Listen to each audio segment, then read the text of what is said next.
বন্ধুরা দারুণ সুখবর তোমাদের জন্য। ফরেস্ট ডিপার্টমেন্টের তরফ থেকে 2025 সালে নতুন নিয়োগ জারি করে দিয়েছে, যেখানে তোমরা ফরেস্ট গার্ডের ভ্যাকেন্সি পেয়ে যাবে। কেবলমাত্র 12 পাস যোগ্যতা থাকলে আবেদন করতে পারবে। এছাড়াও আরও আলাদা আলাদা দু প্রকারের পোস্ট থাকবে। একটাতে 10 পাস যোগ্যতার ক্যান্ডিডেট আবেদন করতে পারবে, আরেকটাতে যারা গ্র্যাজুয়েট পাস করেছে তাদের জন্য। মানে এখানে আলাদা আলাদা 3 প্রকারের পোস্ট। একটা 10 পাসের, একটা আছে তোমাদের 12 পাসের, আরেকটা আছে তোমাদের গ্র্যাজুয়েশন পাস।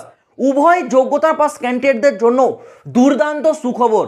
সর্বপ্রথম তোমরা এই নিয়োগ সংক্রান্ত ডিটেলস নোটিশটা দেখো। নোটিফিকেশন আউট হয়ে গেছে এবং এই নিয়োগের ফর্মটাও আবেদন অলরেডি শুরু হয়ে গেছে। সবথেকে বড় বিষয়, ফর্মটা আবেদন চলছে।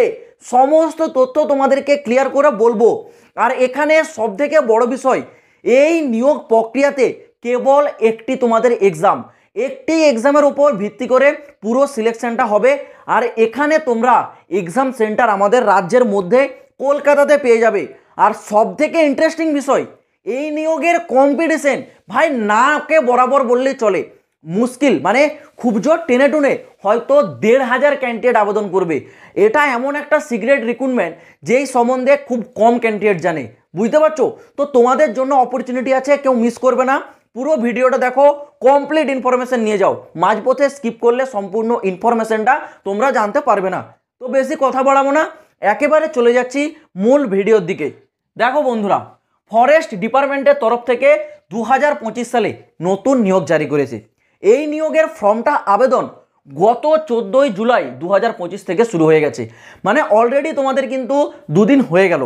14 জুলাই থেকে আবেদন শুরু হয়েছে, লাস্ট ডেট থাকছে 10 আগস্ট 2025। আগামী 10 আগস্ট 2025 পর্যন্ত তোমাদের এই নিয়োগে আবেদনটা চলবে। এবার দেখো এখানে কি কি প্রকারের পোস্ট আছে। এখানে আলাদা আলাদা 3 প্রকারের পোস্ট থাকছে। কি কি? একটা থাকছে টেকনিক্যাল অ্যাসিস্ট্যান্টের পোস্ট, আরেকটা থাকছে ফরেস্ট গার্ড, আরেকটা থাকছে তোমাদের ড্রাইভারের পোস্ট। যারা এখানে টেকনিক্যাল অ্যাসিস্ট্যান্টে আবেদন করবে, এই পোস্টের জন্য শিক্ষাগত যোগ্যতা একটু হাই লেভেলের থাকবে। কি না, এখানে গ্র্যাজুয়েশন উইথ সায়েন্স, মানে তোমরা গ্র্যাজুয়েশনটা যদি সায়েন্স শাখায় করে থাকো তাহলে তোমরা টেকনিক্যাল অ্যাসিস্ট্যান্ট এই পোস্টের জন্য আবেদনযোগ্য। এবার যদি বলে রাখি ফরেস্ট গার্ড, দেখো ফরেস্ট গার্ডে আবেদন করার জন্য তোমাদেরকে 12th পাস হতে হবে সায়েন্স নিয়ে। যারা সিম্পল সায়েন্স নিয়ে 12th পাস করেছো, অনায়াসে ফরেস্ট গার্ড পোস্টে আবেদন করতে পারবে। এখানে এক্সট্রা কোনো কোয়ালিফিকেশন চাইছে না। ওকে, যদি বলে রাখি ড্রাইভার পোস্ট, দেখো ড্রাইভারে আবেদন করার জন্য 10 পাস হতে হবে আর ড্রাইভিং লাইসেন্স তোমাদের থাকতে হবে। ড্রাইভিং লাইসেন্স তোমাদের যদি থেকে থাকে তাহলে তোমরা আবেদন করতে পারবে, আর না থাকলে তাড়াতাড়ি তৈরি করে নাও। ড্রাইভিং লাইসেন্স লাগবে এখানে কিন্তু। ওকে, এবার যদি বলে রাখি এজ লিমিট, দেখো টেকনিক্যাল অ্যাসিস্ট্যান্ট পোস্টের জন্য এজ লিমিট 21 থেকে 30-এর মধ্যে থাকতে হবে। আর টেকনিক্যাল অ্যাসিস্ট্যান্টের যে স্যালারি সেটা দেওয়া হবে 25,300 টাকা থেকে 80,500 টাকা। আর এখানে ফরেস্ট গার্ডে যারা আবেদন করবে তোমাদের বয়স 18 থেকে 27, আর ড্রাইভার পোস্টের জন্য বয়স সেম থাকবে 18 থেকে 27। ফরেস্ট গার্ড আর ড্রাইভার দুটো পোস্টের স্যালারিও একই রকম থাকবে, 19,500 টাকা থেকে 62,000 টাকা। সেম ড্রাইভারেরও দেখো 19,500 টাকা থেকে 62,000 টাকা স্যালারি। স্যালারি দুর্দান্ত লেভেলের থাকবে। তো এই নিয়োগটা কেউ হাতছাড়া করো না। এবার বলে রাখি তোমাদের সিলেকশন মানে নিয়োগ।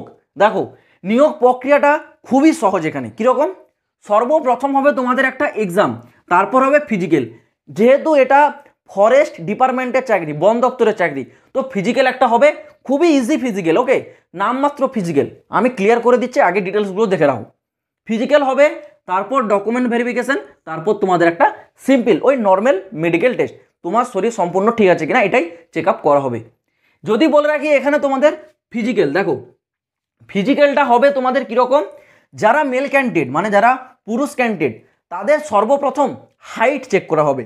হাইটটা কত বলেছে না 165 সেমি তোমাদের হাইট থাকতে হবে। আর মহিলাদের জন্য 150 সেমি হাইট কিন্তু থাকতে হবে। আশা করছি এই হাইটটা নর্মালি সবারই আছে। তারপর তোমাদের চেস্ট, চেস্ট হচ্ছে শুধুমাত্র পুরুষদের জন্য। কত বলেছে, নর্মালি 79, ফুলিয়ে 74 করতে হবে। নর্মালি 69, সরি নর্মালি এটা 69 হবে আর এটাকে ফুলিয়ে 74 করতে হবে। মানে তোমরা বুঝতে পারছো, ফুলিয়ে 5 সেমি তোমাদেরকে বাড়াতে হবে। তারপর এখানে তোমাদের বলেছে কি ফিমেলদের চেস্ট চেক করা হবে না। তারপর হবে তোমাদের একটা ওয়াকিং।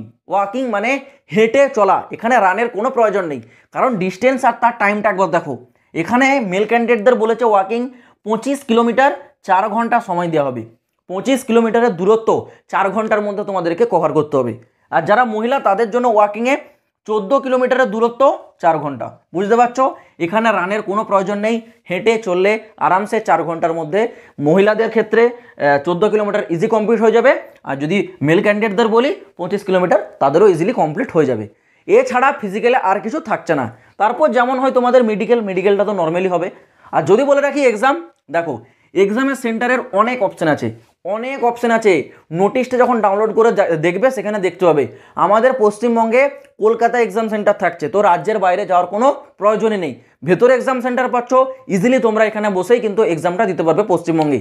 যদি বলে রাখি নোটিফিকেশান, দেখো তোমাদের সুবিধার্থে এই নিয়োগ সংক্রান্ত যে ডিটেলস নোটিফিকেশান আমি টেলিগ্রামে দিয়েছি, এই দিক সেই দিক তোমাদেরকে ভ্যাগাবরের মতো খোঁজার ওয়েবসাইটে যাওয়ার কোনো প্রয়োজন নেই। ডেসক্রিপশনে দেওয়া রয়েছে টেলিগ্রামের লিঙ্ক, টেলিগ্রামে চাও, সরাসরি প্রথমে দেখতে পাবে এই নিয়োগের অফিসিয়াল নোটিফিকেশান, ডাউনলোড করো এবং ভালো করে রিড আউটটা করে নাও। আর হ্যাঁ, আরেকটা বিষয় বলে রাখি, এখানে ফর্ম আবেদন করার জন্য অ্যাপ্লিকেশন ফিস কত টাকা চার্জ করা হয়েছে না, ইউআর ওবিসির জন্য 850 টাকা, SC STর জন্য 0 রুপিস। এটা ইউআর ওবিসির কাছে অনেকটাই বেশি মনে হবে, বিশেষ করে আমাদের মতো গ্রামগঞ্জের ছেলেদের জন্য তো 850 টাকা অনেকটাই বেশি। ওকে, তো এটা একটু তোমাদেরকে খটকা লাগলেও যারা SC ST আছে তাদের জন্য সম্পূর্ণ ফ্রি, তো তারা তো বিনামূল্যে আবেদনটা করতে পারবে। কিন্তু যারা ওবিসি আছো আর যারা ইউআর আছো 850 টাকা তোমাদেরকে আবেদন মূল্য দিতে হবে। আশা করছি এই নিয়োগ সংক্রান্ত পুরো তথ্যটা আমি ক্লিয়ার করে বোঝাতে পারলাম। যদি তোমাদের কোনো জায়গায় বুঝতে অসুবিধা হয় বা কোনো প্রশ্ন থাকে, কমেন্ট বক্স খোলা থাকছে, কমেন্টে কমেন্ট করে জানাবে। আর এরকমই প্রতিটা লেটেস্ট আপডেট পাওয়ার জন্য এই চ্যানেলটা সাবস্ক্রাইব করে রাখবে। তো চলো বন্ধুরা, আজ ভিডিওটা এই পর্যন্ত থাক, দেখা হবে আবার পরের ভিডিওতে নতুন কোনো আপডেটের সাথে। জয় হিন্দ, বন্দে মাতরম।